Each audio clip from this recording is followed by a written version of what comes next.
बेटा, घर पर कोई है क्या? 5 रुपया दोगे बेटा? कोई है? कोई सुन रहा है? क्या चाहिए? सुबह सुबह इतना क्यों चिल्ला रही हो?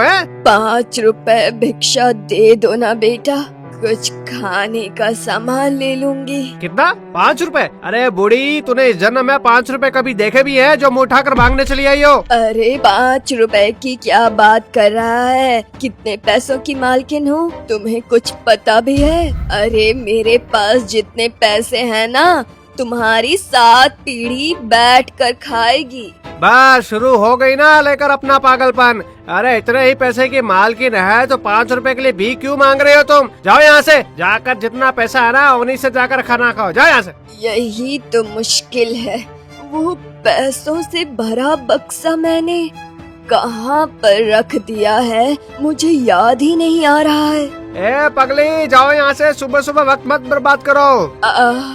देना बेटा, पैसा नहीं देना है तो कुछ खाने को ही दे दो। सुनो, जब मेरे पैसे मिल जाएंगे मुझे तो मैं तुम्हें 10 गुना वापस करूंगी। हाँ, कुछ भी नहीं दूंगा, निकल जाओ अभी के अभी यहाँ से, निकल जाओ। मुझे तुम पर इस घर में वापस नहीं चाहिए, निकल जाओ। सुबह सुबह पता नहीं कौन सी बकवास कर रही है।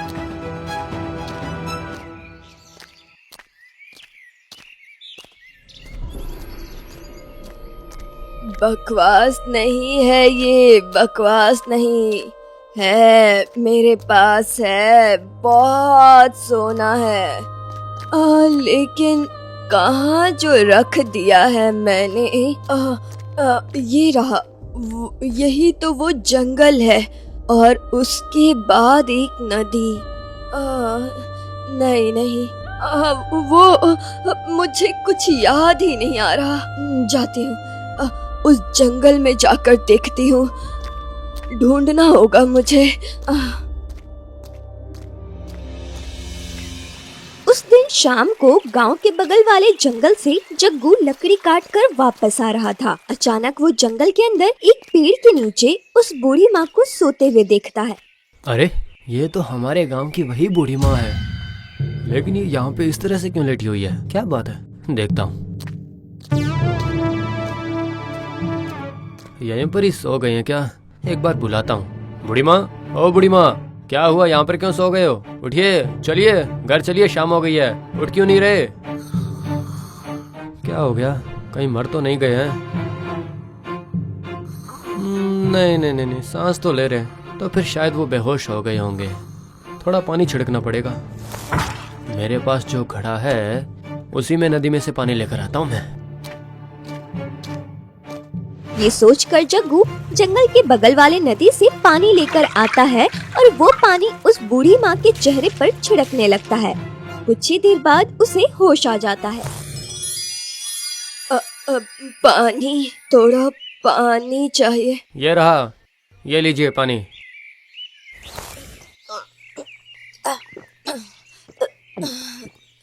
आप इस समय जंगल में क्या कर रही हैं बूढ़ी माँ? ये जो आप बेहोश होकर पड़े थे, अगर मैं नहीं देखता तो क्या होता? तुमने मुझे बचाया बेटा। वो असल में कल रात से मैंने कुछ खाया नहीं है ना, इसीलिए थोड़ा सा। क्या? आपने कल से कुछ भी नहीं खाया? रुकिए, मेरे झोले में रोटी और गुड़ है, मैं आपको दे देता हूँ। लीजिए, खा लीजिए।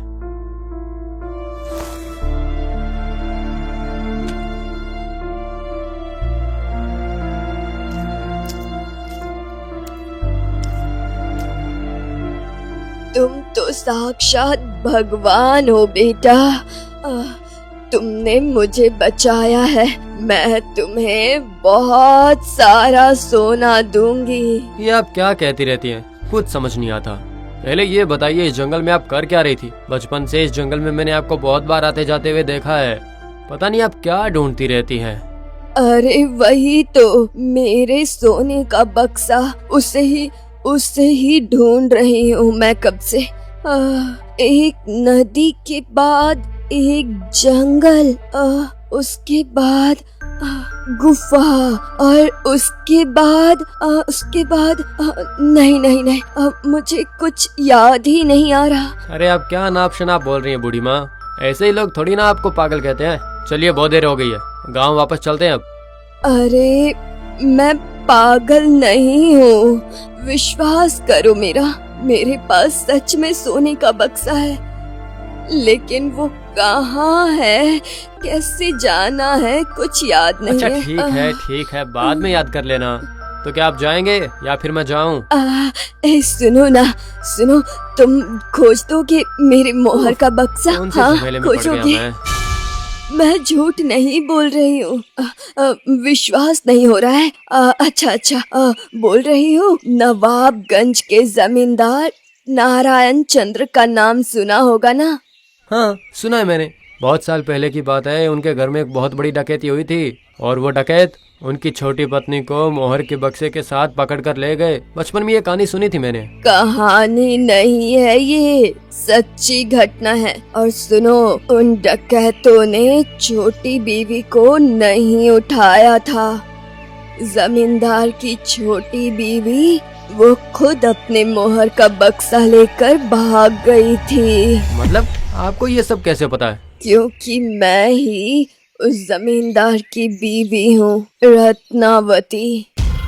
ये सब क्या बकवास कर रही है? बूढ़ी माँ, अगर आप जमींदार की पत्नी होती तो अभी आपको आपको भीख क्यों मांगनी पड़ती? वो तो बहुत बड़ी कहानी है बेटा।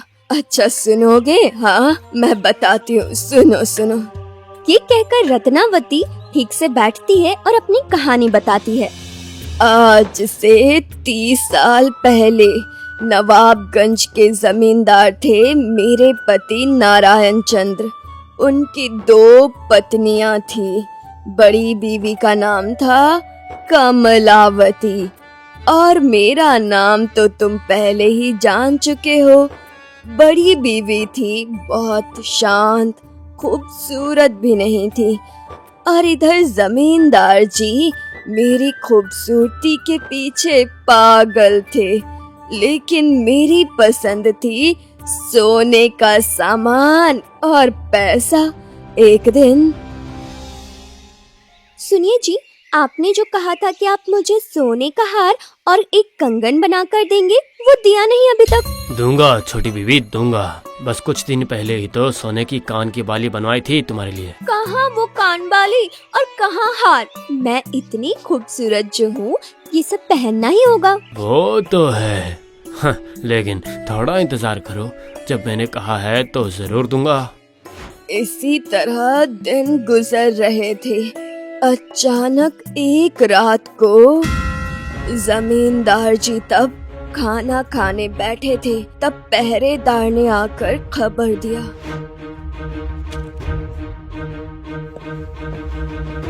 जमींदार जी, एक बहुत ही बुरी खबर है। क्या बात है प्रहरी? तुम्हें नहीं पता कि मैं खाते वक्त बात करना भी पसंद नहीं करता हूँ? हाँ पता है जमींदार जी, लेकिन बिना ये खबर दिए मैं रह नहीं पाया। क्या हुआ? क्या खबर है? जमींदार जी, गुप्तचर ने खबर दी है कि आज रात को आपके घर में डकैतों का हमला होने वाला है और कुछ ही देर में वो लोग यहाँ पे आ भी जाएंगे। क्या कह रहे हो? ये तो बहुत बड़ी मुसीबत है। सुनो, तुम अभी सैनिकों को तैयार होने के लिए कह दो, मैं इधर देखता हूँ।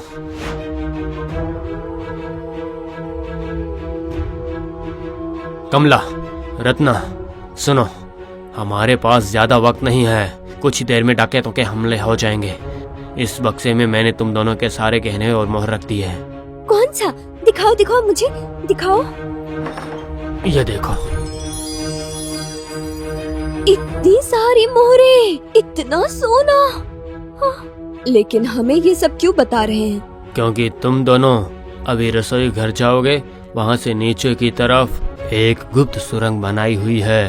वहीं से होकर तुम दोनों सुरंग के आखिरी छोर पर जाओगे। और आप नहीं जाएंगे हमारे साथ? नहीं, मुझे डकैतों को रोकना होगा।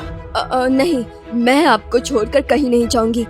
अगर आपको कुछ हो गया तो? उफ, आपको यहाँ रहना है तो अब रहिए। आप मुझे दीजिए बक्सा।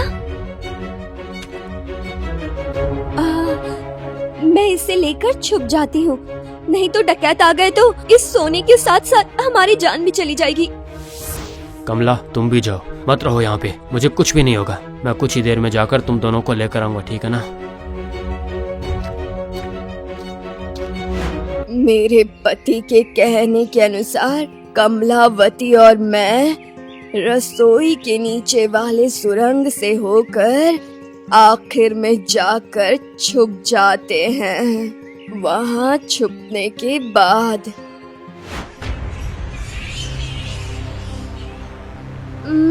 ये सीढ़ी किस काम के लिए है? ये सुरंग के आखिर में जो मार्ट है वहाँ पर जाकर खत्म होता है ये सीढ़ी। इस सीढ़ी से ढक्कन हटाने पर वहाँ जा सकते हैं। ओह अच्छा। इस बीच बहुत समय बीत गया, लेकिन जमींदार जी की कोई खबर नहीं मिली। तब मैंने कमलावती से कहा, ओह दीदी, बहुत देर हो गई है और मैं गर्मी में यहाँ बैठ नहीं पाऊंगी। जमींदार जी अभी तक क्यों नहीं आए? सही बोल रही हो तुम, उन्हें कुछ हो तो नहीं गया? आप थोड़ा आगे जाकर देखिए ना। तुम्हें यहाँ पर छोड़कर जाना सही नहीं होगा।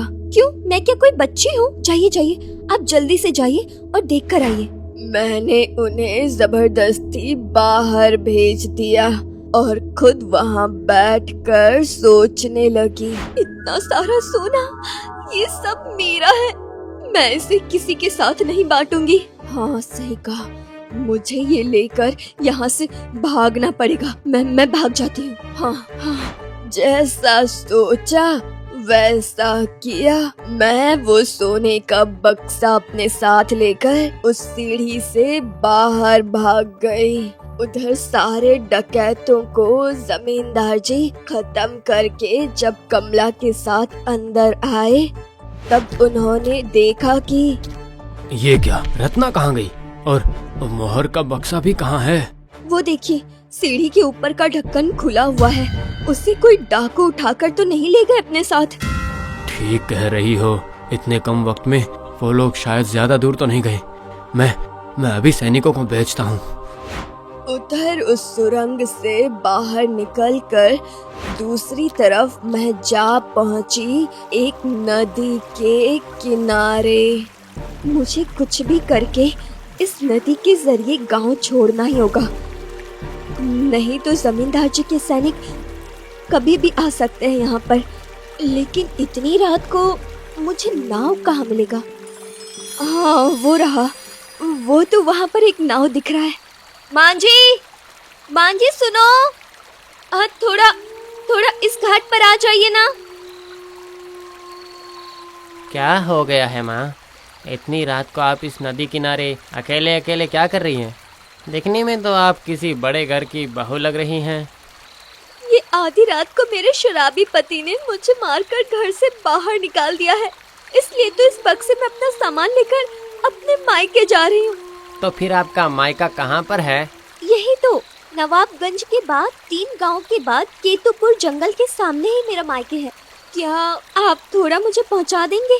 जी बिल्कुल, आ जाइए। इसके बाद मैं नाव में चढ़ते ही मांझी नाव चलाना शुरू करता है। इसके कुछ देर बाद नाव केतुपुर के जंगल की तरफ जाती है। हाँ, यहीं पर मुझे उतार दीजिए। ये तो जंगल ही जंगल है माँ, यहाँ पर किसी का घर है ये तो मैंने पहले कभी नहीं सुना। नहीं, वो यहाँ से थोड़ा पैदल जाने पर ही मेरा घर है, मैं यहीं पर उतर जाती हूँ। ठीक है माँ, ध्यान से जाइए। इसी जंगल में मुझे ये बक्सा छुपा कर रखना होगा। थोड़ा अंदर जाती हूँ, वहाँ जाकर देखती हूँ। वो सामने पहाड़ दिख रहा है। इस पहाड़ की गुफा में ही मैं अपनी सारी संपत्ति छुपा कर रख देती हूँ। ये सोचकर मैंने उस पहाड़ की गुफा में जाकर अपने मोहर के बक्से को रख दिया और बहुत ही ध्यान से। चलो बाबा, अब मैं निश्चिंत हूँ। मैंने अपने सारे गहने के बक्से को बांध कर छिपा दिया है। अब जमींदार जी के घर वापस जाकर कहूँगी, डकैतों ने मेरा सब कुछ लूट लिया और मुझे छोड़ दिया। और उसके बाद धीरे धीरे करके सही समय आने पर इसे यहाँ से ले जाऊंगी।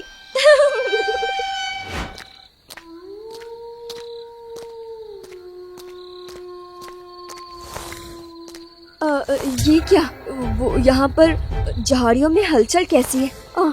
कोई जानवर तो नहीं है? हे भगवान, बचाओ बचाओ, मार देगा कोई है, बचाओ मुझे, बचाओ, ये मुझे खा लेगा, बचाओ, कोई है, बचाओ मुझे, छोड़ो, बचाओ, अरे छोड़ो। उसके बाद क्या हुआ बूढ़ी माँ? अगले दिन सुबह कुछ लकड़ी काटने वाले आए, मैं वहीं पेड़ के नीचे गिर गई थी। बहुत खून बहने की वजह से मैं पेड़ के नीचे गिर गई थी तब, और मेरे सिर पर भी बहुत चोट आई थी। देख, इस घने जंगल में इतनी खूबसूरत औरत कहाँ से आ गई है? अरे हाँ, यही तो मैं सोच रहा हूँ भाई। कपड़े देखकर तो लग रहा है बहुत ही अच्छे घर की बहू है ये क्या? इसके पैर से तो खून बह रहा है। अरे हाँ हाँ, ऐसा ही लग रहा है जैसे कि किसी शेर ने इस पर हमला कर दिया था। चल चल चल, इसे गांव के वैद्य के पास लेकर चलते हैं। अब तो वही इन्हें ठीक कर सकते हैं। चल। उसके बाद क्या हुआ बूढ़ी माँ? इसके बाद और क्या, वैद्य राज ने मेरा इलाज तो किया, लेकिन उसके बाद मैं पूरी जिंदगी अपाहिज हो गई और तुम्हारे इस गांव में आकर रहने लगी। आप जमींदार जी के घर वापस क्यों नहीं गई? सुनो, जमींदार जी ने मेरी खूबसूरती देखकर ही मुझे पसंद किया था, तो क्या वो लंगड़ी बीवी को स्वीकार कर लेते? और वैसे भी क्या? वैसे भी वो मोहर का बक्सा मैं कभी ढूंढ ही नहीं पाई फिर, और रास्ता भी पता नहीं किस तरफ से था, और वो मेरा मतलब वो छोटा सा जो पहाड़ था ना, वो मुझे कभी मिला ही नहीं उसके बाद। छोटा सा पहाड़? हाँ, उसके गुफा में ही बहुत सारा मोहर है, बहुत बहुत मोहर।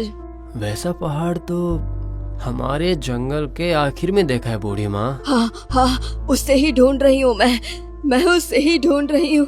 पूरे 30 साल से उसे ही ढूंढ रही हूँ मैं, लेकिन वो रास्ता मिला ही नहीं मुझे कभी भी। कहाँ है? मुझे पता है वो रास्ता, लेकिन वहाँ तो शेर के डर से कोई नहीं जाता है माँ। मैं तो इस पैर से उस पहाड़ पे चढ़ नहीं पाऊंगी। हाँ सुनो ना, तुम मेरे लिए वो ला दोगे? हाँ, मैं तुम्हें बहुत सारा मोहर दूंगी। हाँ सुनिए, मुझे आपका सामान नहीं चाहिए। आपका सामान आप ही रखिए, कल सुबह जाकर मैं ला दूंगा। ठीक है, तुम ला देना। हाँ ला देना। चलो अभी गांव वापस चलते हैं, चलो।